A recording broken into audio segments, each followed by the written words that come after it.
Salut à tous, alors c'est Frédéric de la Vie. Alors ce soir, cette nuit à 3h38, je vais vous faire une petite vidéo suite à des conversations que j'ai eues avec des gens dans la rue. Petite vidéo sur l'importance de la religion, mais surtout l'importance d'aller à l'église, d'aller au temple, d'aller à la mosquée ou d'aller à la synagogue. Donc je vais parler de quelque chose qui est fondamental aux civilisations, fondamental à la bonne cohésion du groupe. Aller au temple, aller à l'église, aller à la synagogue ou la mosquée pour prier, c'est fondamental.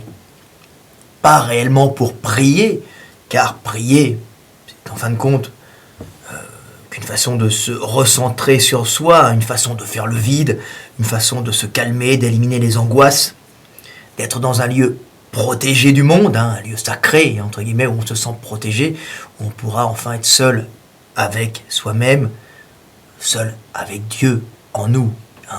Donc ça, c'est une des fonctions de l'Église. On y va pour faire le vide, on y va pour se recentrer, pour essayer de prier, trouver ce qui est bon pour nous, se calmer quand on a eu des malheurs, ou espérer en un avenir meilleur.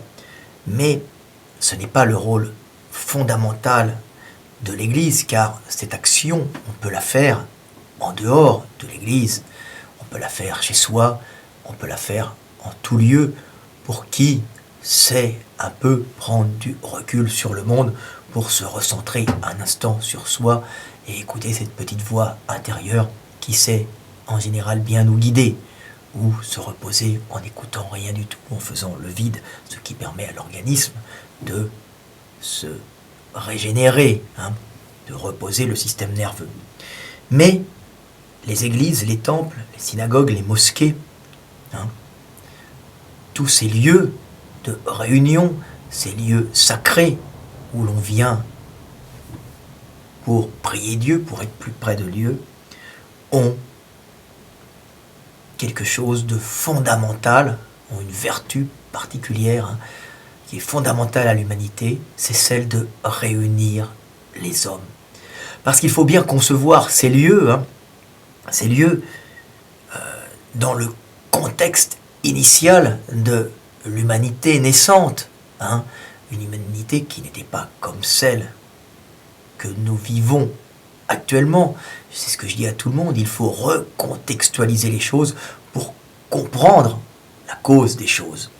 Donc, au temps jadis, il n'y avait pas de réseaux sociaux, c'est récent, vous les jeunes qui me regardez, c'est quelque chose d'absolument récent, l'information circule, elle monte, elle descend, elle va dans tous les sens, on peut communiquer, on peut s'informer très vite, il n'y avait pas de télé, la télé, même si c'est une information d'État, elle informait tout de même. Il n'y avait pas de téléphone. On ne pouvait pas appeler les gens. Il n'y avait pas de téléphone mobile. Il n'y avait pas de téléphone portable. Il n'y avait pas non plus de journaux à certaines époques. Il n'y avait rien de tout ça. Pour se relier aux autres, pour être au courant de ce qui se passe dans la communauté, il y avait le temple. Le temple permettait de relier les hommes. On allait vers l'autre pour se relier et en fin de compte pour que le groupe et la communauté puissent fonctionner par des actions communes et des interactions entre les individus. Échanger des biens, en allant au temple, on faisait du commerce bien sûr. Échanger des compétences, on pouvait s'associer à des gens. On pouvait trouver une femme, ou une femme trouver un mari, donc chercher l'âme sœur pour continuer le monde, tout simplement. C'était à cet endroit, au temple, que l'on faisait des rencontres importantes pour notre vie, notre survie, et continuer le monde. Car il n'y avait pas tous ces réseaux d'information. Les gens venaient à pied, les gens venaient parfois à cheval, quand ils étaient plus aisés, plus riches. Donc les distances, pour eux, ils venaient de très loin. on ne pouvait aller au temple, car l'état des routes n'était pas le même que maintenant, hein, et on travaillait assez des fois éloignés les uns des autres, les distances étaient plus éloignées dans le temps, hein, c'est-à-dire une distance temporelle, puisque nous n'avions pas toutes ces motorisations. Donc les gens avaient un moment sacré, c'était celui où on pouvait se réunir au temple pour générer les associations commerciales, d'amitié ou d'amour, et ainsi continuer le groupe, le faire croître, le faire prospérer. Et c'était la seule façon, c'était le temple. Donc la valeur fondamentale de la religion et du temple, hein, du temple, des synagogues, des églises, des mosquées, c'est de relier les hommes. Hein. C'est à la mosquée, c'est à la synagogue, c'est au temple, c'est aux églises qu'on parle des relations de mariage. Hein. On regarde à l'église, on regardait les fesses des filles. Hein. On regardait et on allait poser la question aux frères si la sœur était libre, hein, ou si il pouvait nous la présenter. Hein. Ça se passait comme ça, ou on s'associait, bien sûr. Tiens, tu as des chèvres, j'ai du terrain, je te prête mon terrain, tu me donneras 2 chèvres. On marchait comme ça. Et c'est grâce au temple et à l'église où on allait écouter des histoires mythiques communes. On allait pratiquer des rites communs, hein, qui n'ont en vérité comme fonction que d'unir les gens et de leur donner une cause pour se déplacer. Mais derrière le fait d'aller à Dieu, hein, d'aller se recentrer avec Dieu, d'aller dans cet endroit sacré, consacré à Dieu, en vérité, on va à la rencontre des hommes, tout simplement. N'oubliez pas, Dieu est en nous, plus proche de nous que notre veine jugulaire. Donc le fait d'aller dans ces lieux de culte était tout le temps simplement fait pour aller à l'homme et continuer la vie du groupe. Donc c'est pour ça, c'était très très important. C'est très simple. Hein. Donc sans église, sans temple, sans synagogue, sans mosquée, il ne peut pas y avoir de grande civilisation, car on ne peut pas unir les gens. Hein. On ne peut pas faire des affaires s'il n'y a pas un lieu, un centre où les gens se réunissent. Donc le prétexte d'aller vers Dieu, d'aller prier, d'aller accomplir des rites, est en vérité un prétexte qui permet aux hommes d'aller vers les hommes, et aux hommes d'aller vers les femmes, et aux femmes d'aller vers les hommes, tout simplement. Donc voilà, c'est assez simple. Alors je voulais là-dessus expliquer que, bien sûr, les hommes ne pouvaient, les distances, hein, n'étaient pas les mêmes. On allait à pied, donc le temps était plus long pour aller au temple. Hein, on pouvait y aller qu'une fois par semaine, et c'était souvent obligatoire. Dans le premier temps de la religion, par exemple, hébraïque, hein, ne pas aller à la synagogue était parfois passible d'une peine de mort. Il fallait aller à la synagogue, c'était fondamental. Ben oui, c'est fondamental, car ça montrait qu'on était relié au groupe et qu'on participait à la vie du groupe. Il n'y avait que là qu'on pouvait s'unir au groupe pour toutes les interactions énergétiques et les interactions de reproduction, tout simplement. Donc tout ce que nous prenons pour de la religiosité sont en vérité des comportements fondamentaux à la survie d'une espèce sociale qu'on appelle l'homme et qui ne peut vivre que par les interactions qu'elle génère entre elles. Nous sommes des éléments extrêmement spécialisés, chacun de nous est spécialisé dans une fonction. Nous ne sommes pas comme un ours qui est multifonction, hein, ou comme un lion qui est multifonction. Nous avons chacun une fonction particulière et nous nous complétons tous les uns les autres pour générer ces gigantesques civilisations, hein, dans lesquelles nous vivons en interaction. Et il faut des lieux de regroupement. Et évidemment, bien sûr, avant les réseaux sociaux, avant la télé, avant le téléphone, il y avait les lieux de culte qui permettaient aux hommes de se réunir sous prétexte d'aller se recentrer vers Dieu et d'aller à la rencontre de Dieu. Aller à la rencontre de Dieu, c'est aller vers les hommes. Et qui aime Dieu et qui veut servir Dieu, sert les hommes, car c'est Dieu qui fait l'expérience de la vie au fond de nous tous. Donc voilà pourquoi il était important d'aller au temple. et il est encore important pour certaines personnes, bien sûr. Hein. Comme il dit tout le temps, si vous cherchez Dieu dans les temples, dans les mosquées, dans les synagogues, dans les églises, allez le chercher. Mais l'important, ce n'est pas de le chercher. L'important, c'est d'aller en vérité vers les hommes. Et quand on va à l'encontre des hommes, quand on va à la rencontre des hommes, en fin de compte, on va rencontrer Dieu dans l'autre. Voilà ce que j'avais à dire. Hein. Alors, je vais vous raconter une petite anecdote. Hein. Anecdote sur mon grand-père. Mon grand-père était un monsieur qui a eu la malchance de faire la guerre de 14-18. Une guerre très longue, une guerre meurtrière. Mon grand-père avait une femme qu'il aimait. Elle s'appelait Yolande. Mon grand-père partit faire son service militaire 2 ans avant, donc en 13, dans les colonies. Il était au Maroc. Donc il servait la France au Maroc comme agent des postes militaires. Donc il était là-bas. La guerre éclate, il va à la guerre, il fait Verdun, il est blessé, il a fait de nombreux combats. Il fait les 4 ans de guerre, il se retrouve aux Dardanelles, je crois qu'il se retrouve en Crimée. Il finit en Roumanie, où il reste 1 an avant la démobilisation, donc il finit en 19. Il vit à la guerre toutes les horreurs de la guerre, la blessure, la mort de ses proches, la mort de ses amis, hein, l'horreur, les boyaux, les tranchées, les vies qui partent, les vies de jeunes hommes qui partent en face de lui. Il vit tout ça. Il rentre en France en 19, une vie mouvementée à l'époque. Et là, il retrouve sa petite Yolande, la femme qu'il aimait, qui l'attendait, qui l'a attendu 7 ans. Hein, 7 ans. Et là, Yolande a un cancer de la gorge et meurt. Donc, il est éloigné d'elle pendant 7 ans. Et quand il la retrouve, elle l'attend, elle meurt. Mon grand-père,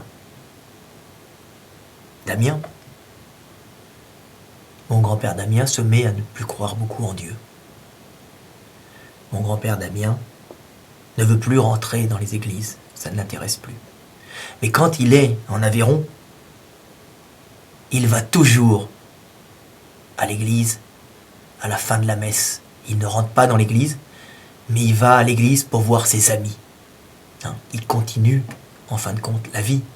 Et même s'il ne croit plus en Dieu, ben Dieu croit encore en lui, puisqu'il va à l'église et il va à la rencontre des hommes. Donc il va à la rencontre de Dieu. Et ça lui permet de se relier au monde. Et c'est comme ça que mon grand-père continuait à aller à l'église sans y rentrer, pour en fin de compte voir ses copains, voir ses amis, voir les gens qu'il aimait. Voilà à quoi servent les temples, à aller voir les gens que vous aimez, à continuer le monde, à continuer la vie, et à lui donner une envie de continuer ce monde, malgré toutes les souffrances qu'il a eues.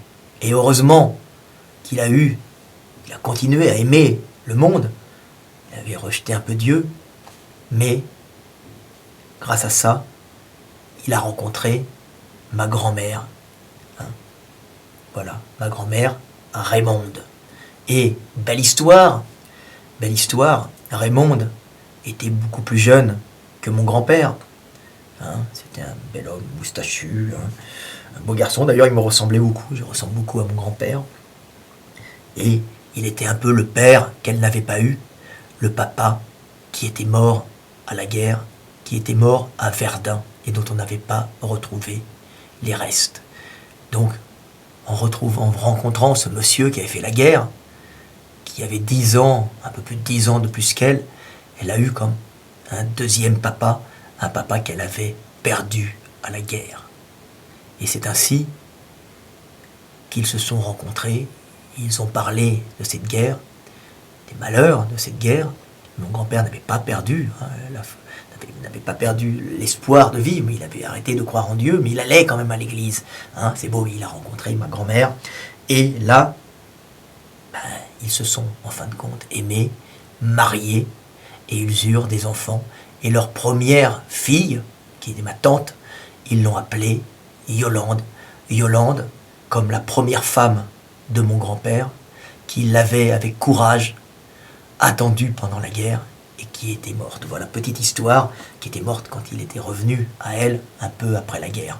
Hein. Donc vous voyez comme c'est joli, et que ma grand-mère le savait, et ma grand-mère lui a dit, c'était une bonne femme, je veux qu'on appelle notre fille Yolande.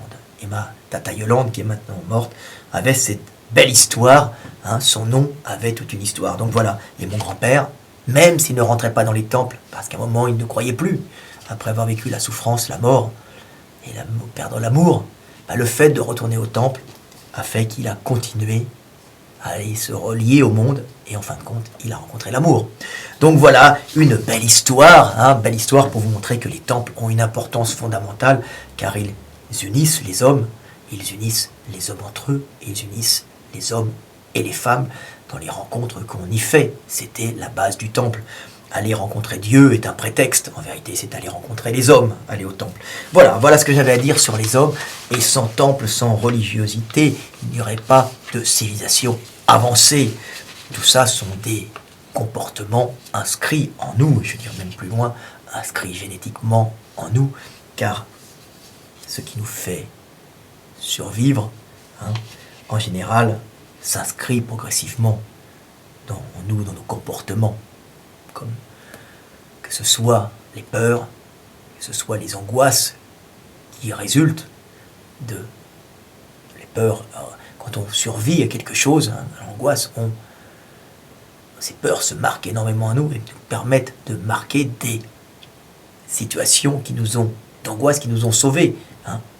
Et les joies marquent en nous des situations d'accumulation calorique, hein, qui nous ont sauvés. On aime un mets sucré, car ce mets sucré nous apporte de la calorie qui nous permet de transmettre nos gènes. Hein.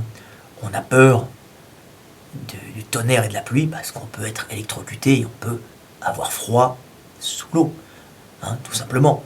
Donc, on va fuir, mais c'est inscrit en nous, les sons, ce qu'on aime et ce qu'on n'aime pas est inscrit en nous comme ça. Voilà ce que j'avais à dire, je pars un peu dans tous les sens. Voilà, c'est pour vous dire que les temples ont une fonction fondamentale dans la survie de l'humanité.